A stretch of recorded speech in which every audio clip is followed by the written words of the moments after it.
ყოველთვის დარწმუნებული ვარ ამაში, რომ ამ შემთხვევაში ვამბობ როგორც ჩვეულებრივი მოქალაქე და როგორც საჯარო მოხელე. ნებისმიერი ქალაქის არსებობა, ნებისმიერი ქალაქის განვითარებას განსაზღვრავს ის ფუნქცია, კონკრეტული ფუნქცია, რომელსაც ის ასრულებს საკუთარ ქვეყანაში.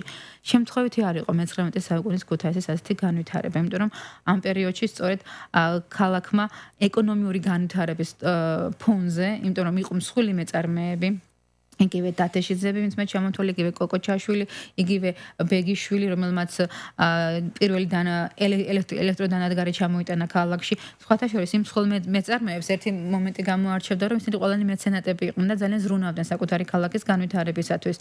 ვთქვათ, იგივე ბეგიშვილი, ვინც მე ვახსენე, მისი გაშენებულია პასაჟები, რომელსაც დღესაც შემორჩა ეს სახელი და ვთქვათ, აი პირველად სავაჭრო რიგები სწორედ ამ კაცმა დააარსა ამ ქალაქში და სწორედ აი ამ განვითარების ფონზე, რომ ქუთაისი შეიძინა თვითმმართველობა და გახდა ძალიან მნიშვნელოვანი ქალაქი დასავლეთ საქართველოსათვის, მოხდა ის კულტურული აღზევება, რომელთაც ჩვენ დღემდე ვამაყობთ.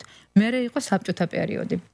საბჭოთა პერიოდში ქუთაისი ერთგვარი ფუნქცია მიენიჭა, ეს ინდუსტრიული ქალაქის ფუნქცია და გაშენდა მართლა გიგანტური ქარხნები, როგორც არის ავტოქარხანა, როგორც იყო სატრაქტორო ქარხანა და კიდევ უამრავი ფაბრიკა.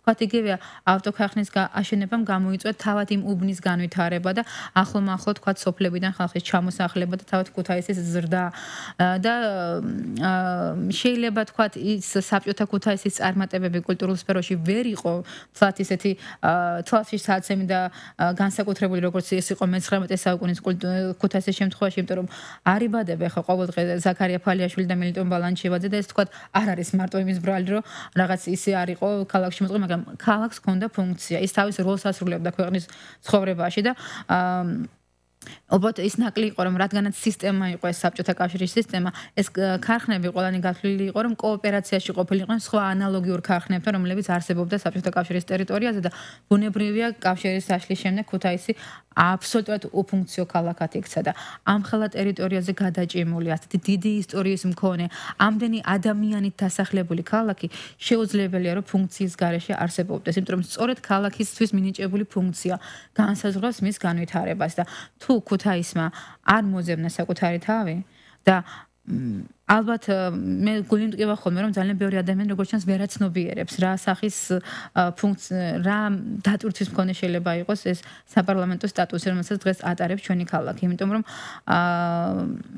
იცით რა არსებობს ხშირად საუბარი რომ საუნივერსიტეტო ქალაქის ფუნქცია შეეძინოს ქუთაისმა რა თქმა უნდა ეს არანაირად არ უშლის ხელს და მეც მეორე კიდევ ასეთი რაღაცა არის რომ მე თვითონ ვასწავლი უნივერსიტეტში ხო მე მახსოვს რომ რამოდენიმე წლის წინ ერთი თვალწოდები 7-8 წლის წინ იყო საუბარი სწორედ იმაზე რომ ქუთაისი საუნივერსიტეტო ქალაქად გამختارიყო და ძალიან დიდი პროტესტი გამოიწვიეს თბილისელ ახალგაზრდებში არ მარტო თბილისელ ახალგაზრდებში, არამედ იმ პროფესურაშიც, რომელიც შესაძლებელია წამოსულიყო ქუთაისში, იმიტომ რომ არ არის ახლა ჩვენი რესურსი თქვათ ისეთი მრავალფეროვანი სხვადასხვა სფეროების მხრივ, რომ მხოლოდ ქუთაისმა შეძლოს დაკმაყოფილება მთელი საქართველოს აკადემიური პერსონალის მხრივ.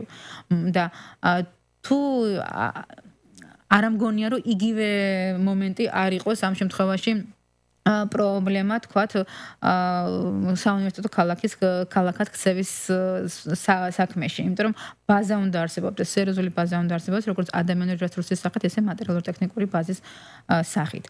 და ამ მხრივ თქვათ, რასაც საიდანაც დავიწყე ჩვენ ასეთი საუბარი და ცოტა მე სიღრმეში გადავედით ძალიან, იმიტომ რომ იმ ახალგაზრდას თუ ის ვერ ხედავს პერსპექტივას, თუ ის ვერ ხედავს, რომ ამ ქალაქს შეუძლია მას სარბიელი მისცეს, ჯერ ქვეყანაა ჩვენი ძალიან პატარა.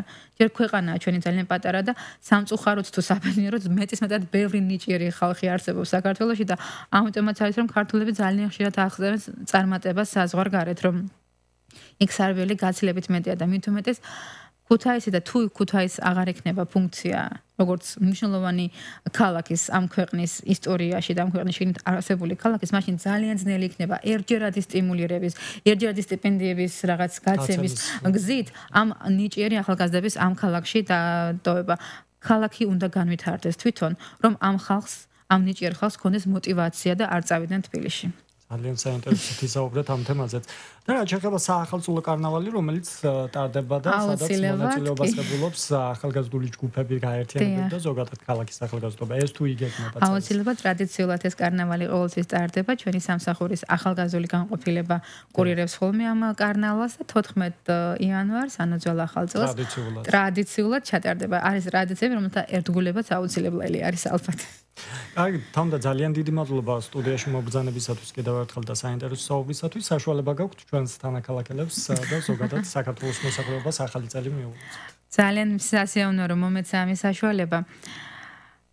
ახალი წელი მართლაც განსაკუთრებული მომენტია. ყველა იმედით ხვდებით ახალ წელს.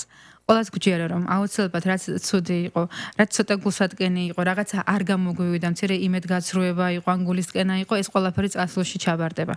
მოდით ვცადოთ და ერთად ვიცხოვროთ, ერთად შევქმნათ რაღაცა კარგი. ყოველთვის გვჯეროდეს რომ თუ შენ რეალურად რაღაცაში ძალისხმევას დებ მთელი სულით და გულით ხარ საქმეში, სადაც პროფესიონალიზმი არის ის, როდესაც შენ სანახევროდ არ შეგიძლია, როდესაც ბოლომდე იხარჯები. სულ ერთია რას აკეთებ, სულ ერთია რა არის ამ შემთხვევაში შენი ფუნქცია, მაგრამ შენ იხარჯები და აკეთებ შენ მაქსიმუმს. მაშინ ყოველთვის გაგიმართლეს, მაშინ ყოველთვის წარმატებული იქნება ქალაქი, ქვეყანა და საერთოდ ყველანი ჩვენ შევდგებით როგორც პიროვნებები, როგორც პროფესიონალები და როგორც ადამიანები. გისურვებთ წარმატებებს, გისურვებთ ღვთისყალობას და გისურვებთ რომ 2013 ბევრი საინტერესო პერსპექტივის და შანსის მომტანი ყოფილიყოს თითოეული ჩვენთაგანისათვის. წარმატებებს გისურვებთ თქვენ საქმიანობაში. იმედია ძალიან საინტერესო პროგრამები იქნება 31 დეკემბერს და მის შემდგომ პერიოდშიც. ასეთ პოზიტიურ ნოტაზე სარეკლამო ჭრაზე გავდივართ. არ გადართოთ, ჩვენ მალე დავბრუნდებით ტალღაზე FM 7 და 9. სლოტ კლუბების ქსელი ლას-ვეგასი ჯერ არ ნახულ გათამაშებებს იწყებს. ყოველ პარასკევს 2000 ლარი და გრანდიოზული სუპერპრიზი ავტომობილი Hyundai Sonata. დიახ, არ მოგესმართ, Hyundai Sonata. ლას-ვეგასი, შეიგრძენი თამაშის უპირატესობა. ჩვენთან ყველა გამარჯვებულია. ყურადღება 15%-იანი ფასდაკლება ქალისა და მამაკაცის ტანსაცმლის ზამთრის კოლექციაზე. პოლოსა და კოტონის ბრენდულ მაღაზიაში, სავაჭრო ცენტრ ქარვასლას მესამე სართულზე. იჩქარეთ, შეიმოსეთ საუკეთესო ბრენდების ტანსაცმლით ზამთრის დღესასწაულებზე. საჩუქარი ყველას, აქცია გრძელდება. შეიძინეთ ნებისმიერ მაღაზიაში 2 ლიტრიანი ლუდი ჰერცოგი, გერმანული, საიუბილეო 15 ან არგო ექსპორტი და მიიღეთ საჩუქრად 1 ნახევარ litrიანი საიუბილეო 15. მოითხოვე შენი კუთვნილი საჩუქარი ნებისმიერ მაღაზიაში. საჩუქარი ყველას, კასტელ საქართველოსგან. კასტელ საქართველო, ძველი ქალაქის დღის ეთერის გენერალური სპონსორი.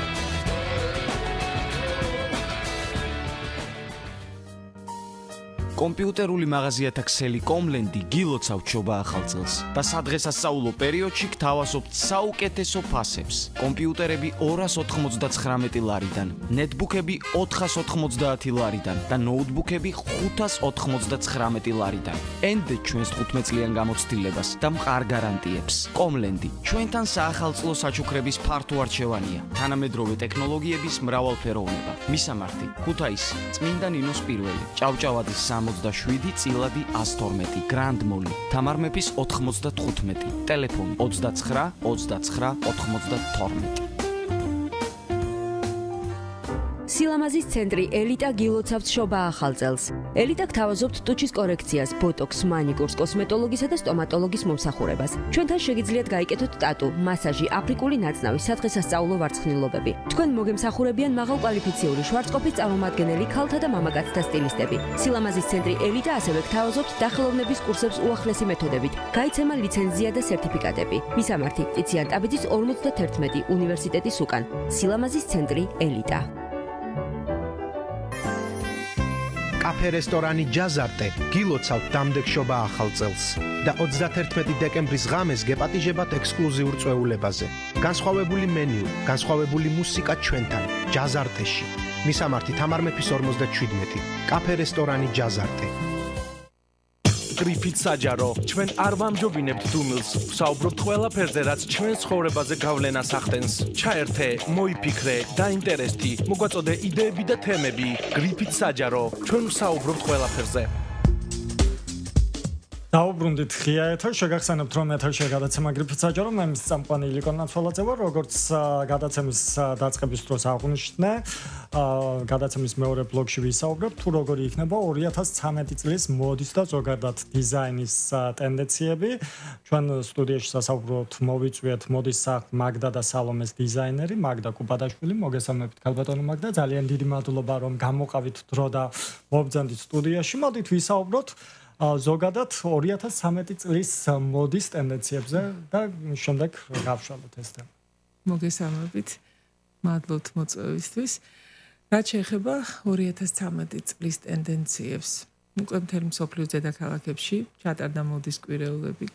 გამოიყო ეს ტენდენციები, გამოიკვეთა ტენდენციები და ეხლა შემიძლია გითხრათ, რომ აი განსაკუთრებული რაღაც ამ ბოლო წლების მოდას რაც ახასიათებს, აი თითქოს რაღაცის გამოყოფა არ შეიძლება. კვლავაც ყველაფერია მოდაში, ყველანაირი სიგრძეა მოდაში, ფერების გამაც მხოლოდ გამოიყოფა ლურჯის ტონალობები, ყვითელი ფერის ტონალობები, აი მკვეთრად გამოყოფილი ამ ორი ფერის გამა არის თითქოს გამოყოფილი, მაგრამ მაინც ყველაფერია მოდაში, ქაოსი არის. საქართველოში განსაკუთრებით შავი ფერი დომინირებს. საქართველოს სხვათაშორის მაგიც კიდე ცალკე თემა, მე ჩემი ვაკვირდები, რომ აი არასდროს არ ექვემდებარება მსოფლიო მოდის ტენდენციებს.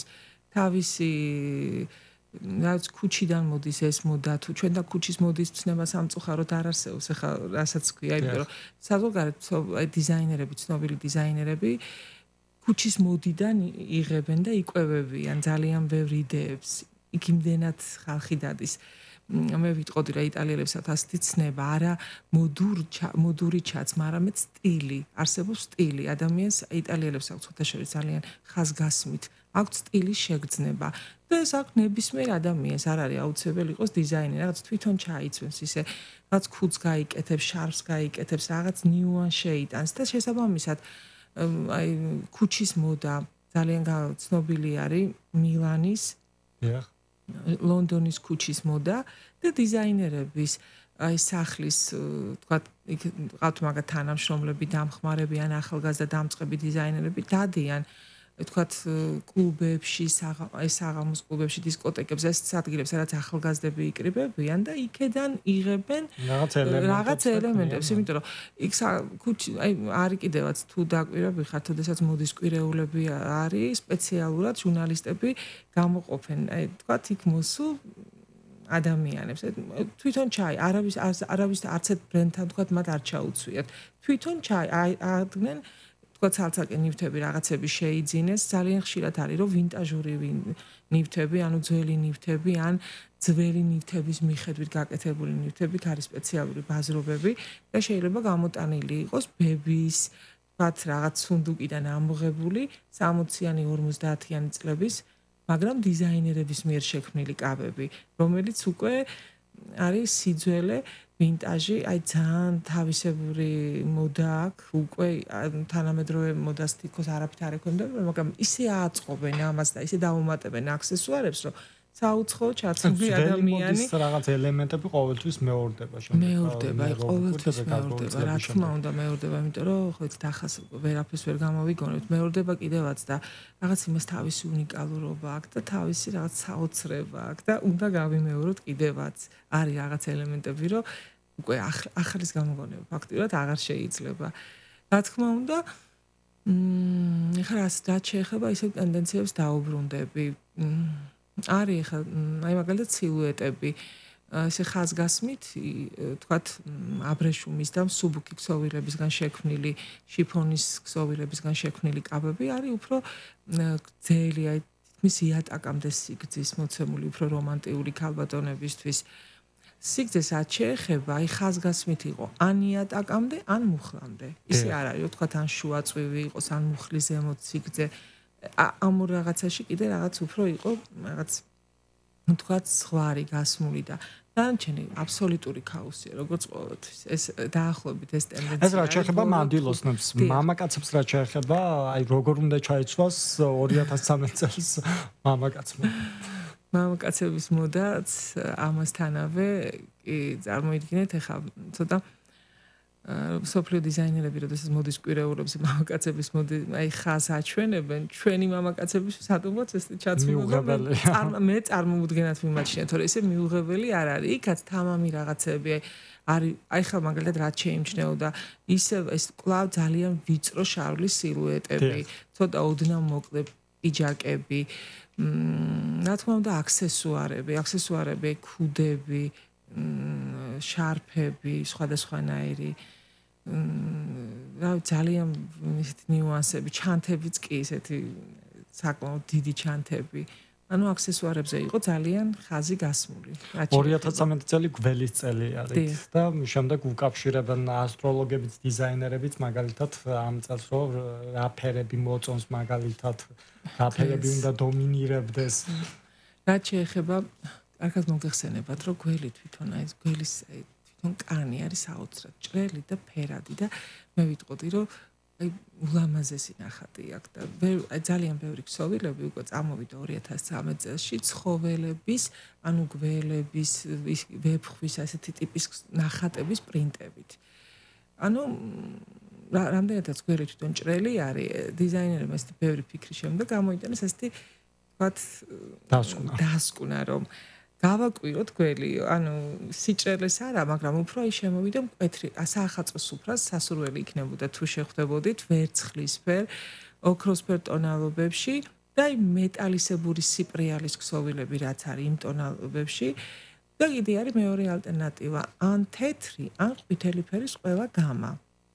ნებისმიერი გამა. შეიძლება აი ამ ფერებში ანუ ეს ყვითელი ვერცხლისფერი და ლუჯი იქნება დომინანტი. მაგრამ თუ შეამჩნიეთ, უფრო აი ერთი ფერი, ანუ სადაფერი, რამდენადაც გველი თვითონ ჭრელია და უკვე უნდა გავაკვიროთ გველი, ანუ რაღაც ალტერნატიული ისა, მაინც ესეთი. ასევე 2013 წლის ეს ფერებში კიდე აი გველის კანის ტონალობები, აი რაც არის ძირითადად, ხო, აი ყავის ფერებში არის, აი ბეჟ ფერებში არის, ცოტა ოქროსფერი ოქროსფრად შეფერილი რაღაც ტონალობები აქვს დიახ გველს და ეს ტონალობებიც გამოიკვეთება. არ შემიძლია არ გითხოთ ქუთაისში ახალგაზრდები ვითარდებიან თუ არა ამ თვალსაზრისით მაგალითად მიყვებიან თუ არა მოდას ვერავინ ვერ მიყვება ბოლომდე მაგრამ როგორაც ვია დღეს ქუთაისში ახალგაზრდებს. შეინიშნება რაღაც წინ გადადგმული ნაბიჯები ჩაცმასთან დაკავშირებით. აი სხვა შორის აქ ერთი რაღაც მინდა აღნიშნოთ. ეხლა შეიძლება უცებ ადამიანმა იფიქროს, რომ აი მოდის მიყოლა, სულაც არნიშნავს, თქვა ბრენდების ტანსაცმელები რო ჩაიცვა და ეს სულაც არნიშნავს და არ არის აუცილებელი რაღაც თანხებთან იყოს დაკავშირებული. თუ ადამიანს აქ გეუბნება მეორადებში ჩვენივრად შეიმოსება და რაღაცას ისეთ ელემენტს დაამატებს. აი მე რასაც გეუბნებოდით წეხან სტილის შეგრძნება. სამწუხაროდ მასაში ეს არ შეიმჩნევა და იმ ქვეყნებში სადაც მოდა ყოველთვის ისტორიულად ვითარდებოდა და იყო განვითარებული, იქ მასაში შეიმჩნევა. აქ არის ჩვენთან განსხვავება. ჩვენთან უფრო საინტერესო კრეატიულ ადამიანებში შეიმჩნევა, თქვა თავისი სტილი აქვთ მათ და რაღაც ნიუანსით გამოირჩევიან. ჩვენთან რაღაც ცით მასას და უფრო ახალგაზრდებს ახასიათებს, აი ყოველთვის იყო ეს საქართველოში უკვე წლებია, აი ერთმანეთის მიმბაძველობა, ერთნაირად არის ყველა ჩაცმული. ეხლა რატომღაც ესე არ ვიცი ალბათ მოწონთ თვითონ თუ საიდან როგორ, აი ჩამოყალიბდეს ეს ძალიან მაღალქუსლიანი ფეხსაცმელები, აი ფაქტიურად ასეთი მაღალქუსლიანი ფეხსაცმელებს თავისი კონკრეტული ადგილიც კი აქვს ჩასაცმელი და ეს არ არის ყოველდღიური ქუჩის ფეხსაცმელი და შარვლები, ჯინსის შარვლებთან, მაღალი ფეხსაცმელი, რაღაც ქურთუკი და უკვე ჩაცმული ხარ. ეს ძალიან მარტივია. გინ უნდა იზრუნოს საერთოდ გემოვნების ჩამოყალიბებას, რომ გამივითაროს. ძნელი, ალბათ ისე ნახეთ ჩვენთანაც აი ქვეყანაში ახლა ვითარდება მოდის ინდუსტრია თვითონ არ არის ახლა რამოდენიმე წელია მოდის კვირეულებს ძალიან დიდი მნიშვნელობა აქვს ზუსტად ეს მისია აკისრია და ფაქტიურად წარმოიდგინეთ ბოლო რამოდენიმე წელია ჩვენ ამას რო ვაკეთებთ ეს თითქმის არაფერი არ არის ალბათ სადღაც 10-15-20 წელიწადში უფრო ეს ყველაფერი განვითარდება, მე სპეციალური გადაცემებიც ალბათ ამას მოუყვება, იმიტომ რომ იმ ქვეყნებში, სადაც მოდის ინდუსტრია არის განვითარებული, ყველაფერი პარალელურ რეჟიმში ამ მოდის კვირეულებს არ მიბმული აქვს თუნდაც ის ჟურნალები და ყველაფერი და იქ სტატიები და კითხულობ და შვენიათ ეხლა სხვადასხვა ისეთ ჟურნალებში როგორიც არის ცნობილ ჟურნალებში Vogue, Elle და ნებისმიერ მოდის ცნობილ ჟურნალებში არ იყიდებათ ესეთი მოცემული ძალიან მარტივად ესეთი ფერების და ჩაცმულობის სტილის მიხედვით, აი ამიუკას რა უხდება, ესეთი გვერდები არის სპეციალურად და თუ ადამიანს აინტერესებს უამრავი ინფორმაცია ინტერნეტშიც, მაგრამ აქ არის კიდევ გემოვნება. რაც ყველაზე მნიშვნელოვანი არის. მნიშვნელოვანია, იმიტომ რომ ინტერნეტში ასევეა ბევრი უგემოვნო ამ ჟურნალებშიც, აი Vogue-ში, Elle-ში რა თქმა უნდა არა, მაგრამ არის უგემოვნებო ჟურნალებიც და თუ აი ამის გარჩევა არ შეუძლია ადამიანს მე ძალიან ბევრი ჩემ მეგობარს დაუწუწუნებია რომ ფასები ძალიან მნიშვნელოვანი არის რომ თუ ფული არ გაქვს ვერ იცო მოდურად რასაც მე არ ვეთანხმები შეიძლება იაფაზიანი ჩაიცვა რომ მე რეალურად ვიცი ძალიან ბევრი ადამიანი რომელიც მეორადებში იცმის ძალიან გემოვნებით და აი რომ დაინახავ არის საოცრად საინტერესო და თვალს გააყოლებ ამ დროს ადამიანი წავა და გადაიხდა ძალიან დიდხანს და ბოლოს და ძალიან ერთფეროვნად მარტივად და მე მაგალითად გოგონები ვიცი ახლა ქალბატონები რომ სადაც არ უნდა შეხვდე ნებისმიერ დროს მხოლოდ მე ასე მგონია სულ ერთი და იგივე აცვია თქვა რა და ისინი იცვლიან და ფულს ხარჯავენ მაგრამ სულ აცვია ჯინსი შარვარი სულ აცვიათ მაღალ ქუსზე და უბრალოდ ზედა ჩასაცმელებს იცვლიან და ნუ ახლა საერთო ჯამში ადამიანი აღიქვამს სილუეტს უკვე იქ ნიუანსებს არ აქვს ნიშნობა ეს რომელი მარკა იყო ეს შარვარი და რომელი ზედა ეცვა სულ ჩემს თვალში არის სულ ჯინსი და რაღაც ზედა ეს მომენტი არის. ქალბატონ მაგდა ნაქსოვი ტანისამოსი და ტყავი თუ იქნება 2013 ნაქსოვი ტანსაცმელი ის სხვადასხვის უკვე ბოლო 10-15 წელია ძალიან სერიოზულ ადგილს იკავებს მოდაში და ვერ წარმომიდგენია ნაქსოვი ტანსაცმელის გარეშე მით უმეტეს მამაკაცის მოდა საერთოდ ნაქსოვზე იყო აგებული ჟაკეტები, გინდათ პულოვერები, იგივე აქსესუარები, კაშნები, ქუდები, შარფები, ქუდები. ნაქსოვი ტანსაცმელს თავისი ადგილი აქვს. შეკერილ ტანსაცმელს თავისი და ამათი სინთეზიც ყოველთვის ძალიან საინტერესო არის. ასე რომ ყველა ოჯახში საახალწლოდ სამზადის მიმდინარეობს. ზოგადად რო შევეხოთ მაგალითად სახლის დიზაინს, როგორ უნდა მოვთოთ სახლი. ამაზედაც რო ძალიან მოკლედ. იმდენი საშუალებებია, იმდენი დეკორაციები იყიდება, უამრავი საშუალებები არის აი ამ სახლის მორთვის და ესეც ალბათ ინდივიდუალური, აქაც არ შეიძლება რაიმე რეცეპტი ადამიანის ინდივიდუალურ გემოვნებაზე. დიახ, ერთადერთი შეიძლება ასტროლოგებმა თქვათ რაღაც ხაზგასმით გვითხრან, რომ აი რა საჭმელი შეიძლება საახალწლო სუფრაზე დაიდოს, რა უყვარს გველს, მაგრამ ის როგორ მორთოთ, ამის თქმა ასე არ შეიძლება. ყველა ადამიანი ალბათ თვითონ ინდივიდუალურად მორთავს, როგორც მას მიაჩნია სწორად რა საშუალებებიც აქვს, შეუძლია საერთოდ სახლში არსებული მასალებით უბრალოდ ქაღალდებით რაღაცები გააკეთოს, ხელნაკეთი ნივთები და სხვადასხვა ძალიან ბევრი მასტერკლასებია ამაზეც მოცემული, შეიძლება ინტერნეტის საშუალებითაც ადამიანი დაინტერესდეს და მშვენივრად ისწავლოს იქედან რაღაცები, ვისაც გაუჭდება სურვილი ხელნაკეთი ნივთებით რომ მორთოს. სუფრას რა შეეხება საახალწლო სუფრას? რა შეეხება სუფრას?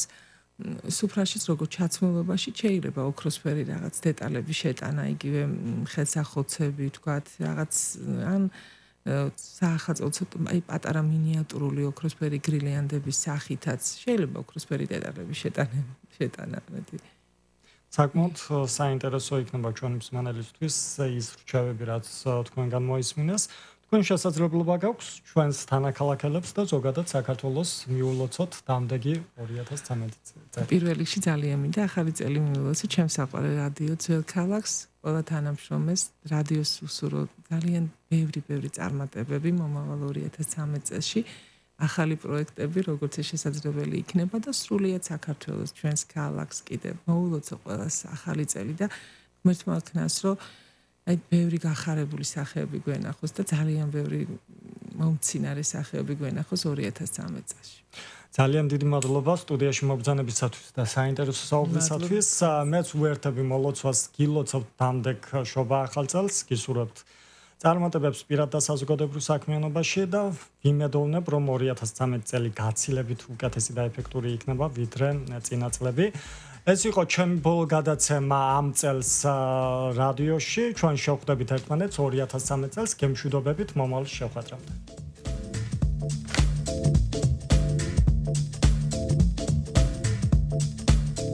გრიფით საჯარო, ჩვენ არ ვამჯობინებთ დუმილს, ვსაუბრობთ ყველაფერზე, რაც ჩვენ ცხოვრებაზე გავლენას ახდენს. ჩაერთე, მოიფიქრე, დაინტერესდი, მოგვაწოდე იდეები და თემები. გრიფით საჯარო, ჩვენ ვსაუბრობთ ყველაფერზე.